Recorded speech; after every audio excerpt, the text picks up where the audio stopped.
Hello everyone! So for today, mayroon po akong mga aaminin sa inyo. So at this moment,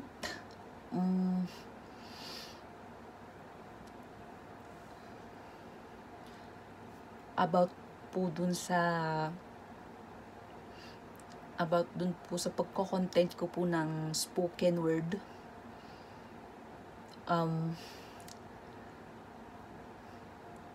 Ngayon ko lang po talaga siya naging pangarap. And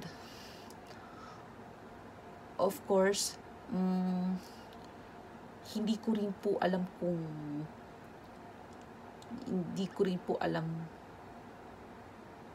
kung paano ko po naging idol itong Juan Miguel Severo.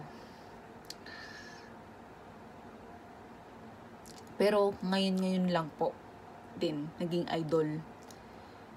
Siguro kahiligan ko po yung pagko-content ng spoken word kasi po na-remember ko po yung napanood ko sa On the Wings of Love noon kina Jaydeen.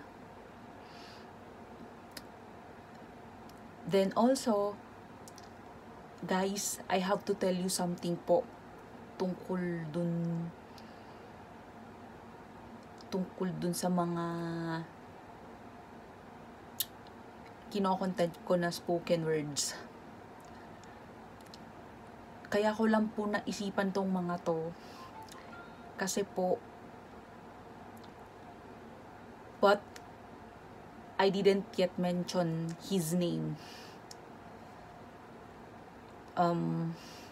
Hindi lang po kasi yung sarili ko pinaparinggan ko dito. Pati po yung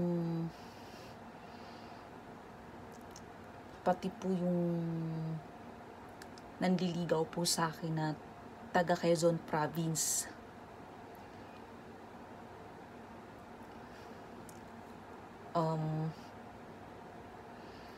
So dun po sa part na yun, binibigyan ko po gusto ko po ipakita sa kanya at mabigyan ko po siya ng motibo na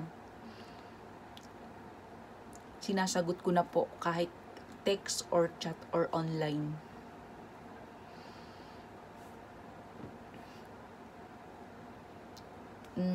Isa lang po kasi yung pagkakaalam ko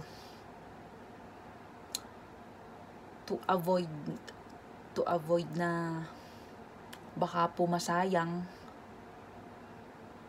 po.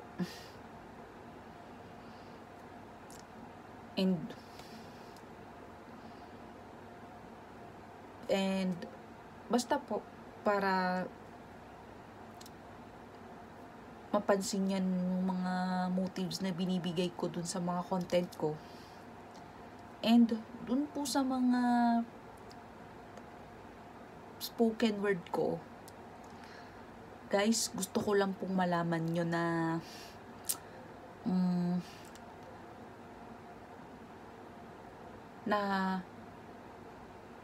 kahit man kumuha ako ng mga ideas sa Google, I want you to know na may pagkakataon din po na related din po sa akin, sa pinagdadaanan ko po, sa mga feeling inspired ko, ganun.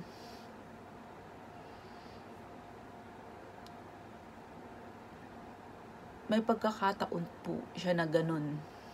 Yun po. So, guys,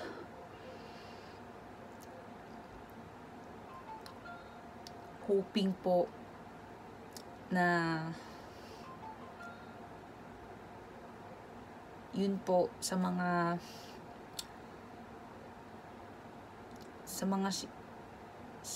sinabi ko nitong araw na to, maliwanagan po kayo kung kung bakit na hindi ko rin po maintindihan bakit din po sumagi sa isip ko mag-content ng mga spoken word. Kahit hindi po ako gaanong magaling mag-compose tulad ng iba. So, okay. Yun lang po.